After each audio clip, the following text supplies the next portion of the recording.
Okay, it's Friday and I have a couple, well, 8 titles to show you, so you know that means another update. Starting with the only Blu-ray that I have here is Dumbo from Zavvi exclusive, well, one of the Zavvi exclusive steelbooks, and as always it's very nice. I mean, it's the, I guess, the typical or the familiar cover of Dumbo, but it just looks really nice. You have artwork on the back too. One thing I think looks a little strange is the very plain blue here. It seems like something is missing, like it's supposed to say Dumbo or something. I don't know if it's necessary because it says Dumbo here, but it just looks odd with the plain blue. Looks like it's not finished, but it doesn't matter. This is a great release, really nice menu.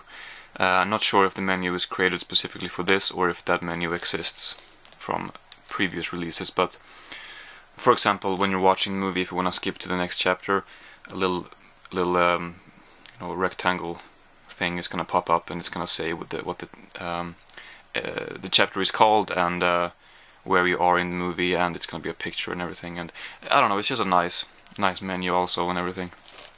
So yeah, but about the movie, it's one that I used to watch quite a few times as a child, which is the reason why I buy these Disney steelbooks. Well, also they're very nice and limited, but yeah, and I remember that I liked it a lot. But now watching it again, I mean, it's a nice story and it's pretty touching. A few scenes are great, but overall it just doesn't really get to me anymore. Which, I know, I'm I'm not 6 anymore, so you know, but still, it's a very touching movie. But I thought that I would like it more now than what I actually did. But it's good. I think it's a good movie. Just not one of the better Disney movies, maybe. But yeah. Let's see. We have Minnie and Moskovitz by John Cassavetes.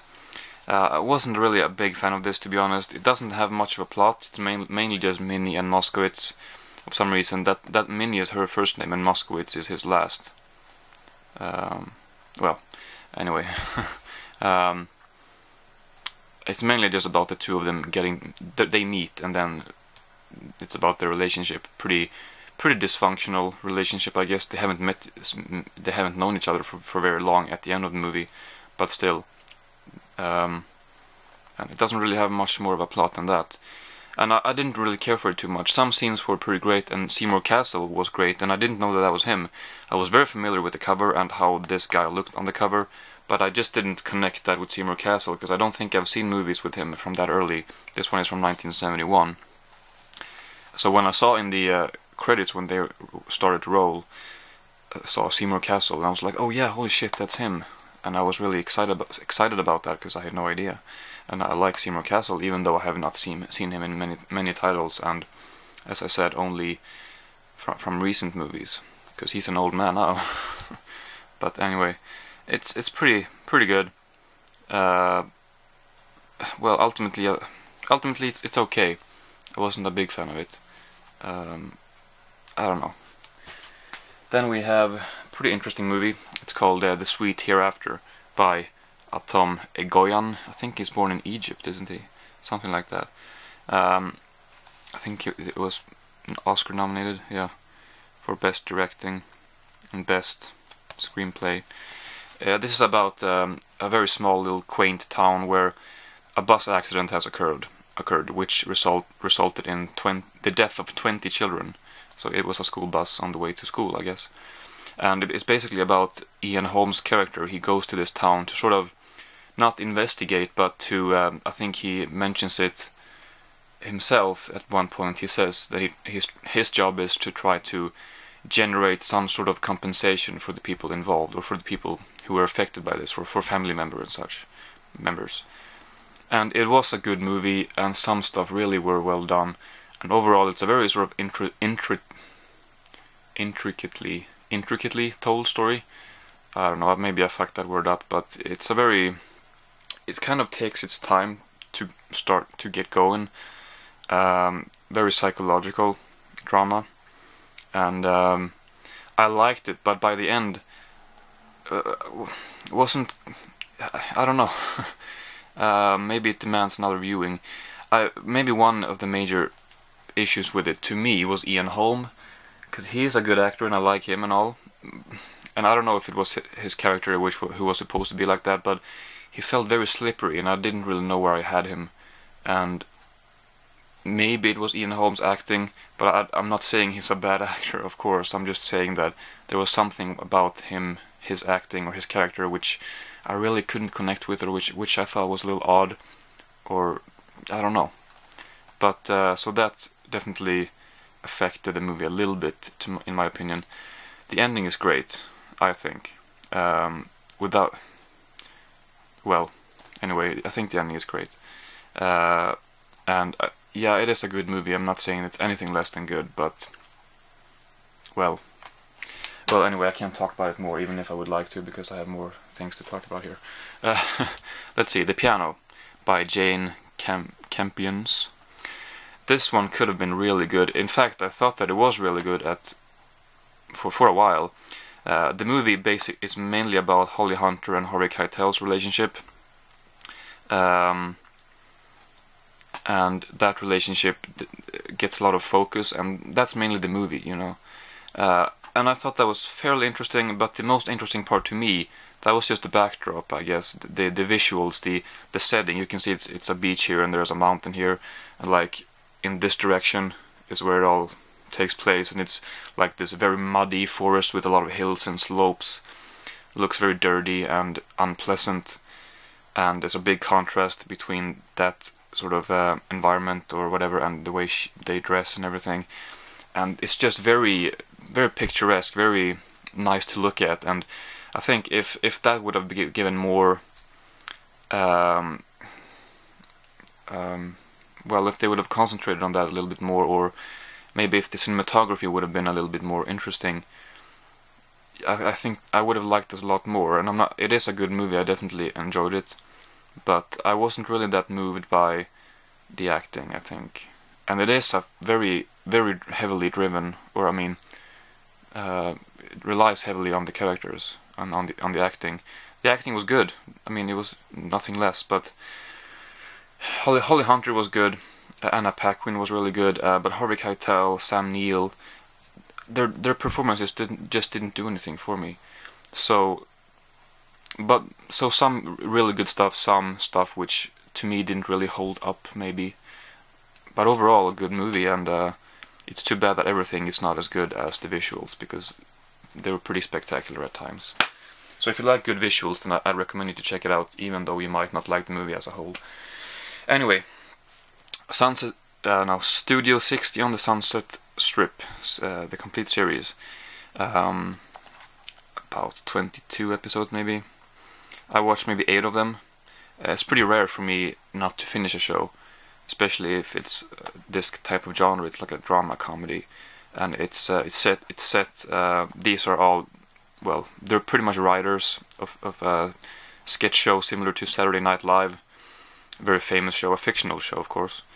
And it's about the behind the scenes and everything that leads up to the show, which is live, and usually something not expected happens behind the scenes, which is, creates some sort of trouble for the cast members or for the people involved. But to me, I really wish I could. I don't think I can put this into words, but some stuff I liked, some stuff I didn't like. I mean, well, I should say at times I liked it, and then the next episode I just didn't like it. Just felt very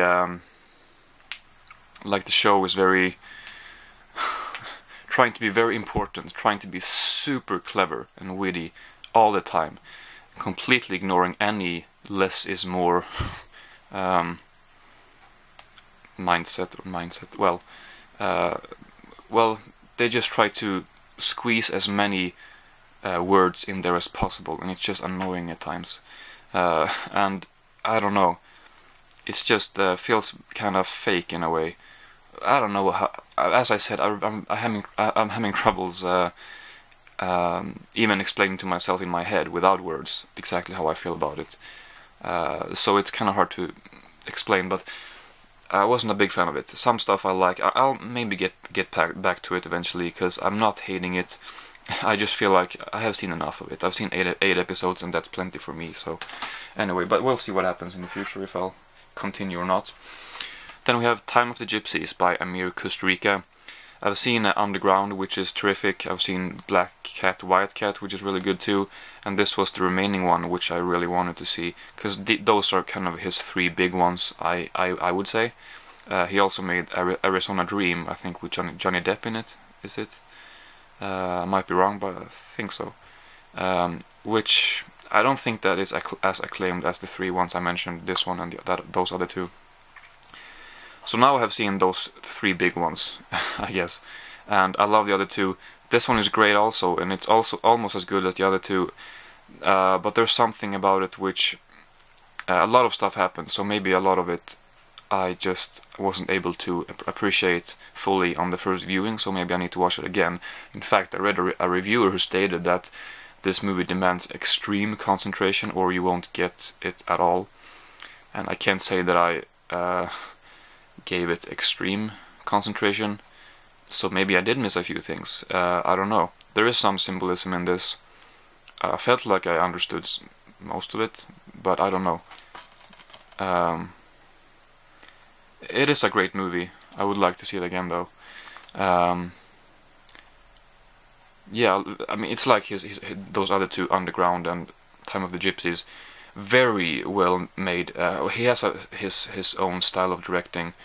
The visuals are very characteristic for Kusturica, at least from these three that I've seen, because they're similar. And the cinematography and just the way things go about with the characters and the story development and everything. Very interesting and original director, so I want to see this again, and I also want to see Underground again, because that's a really interesting movie.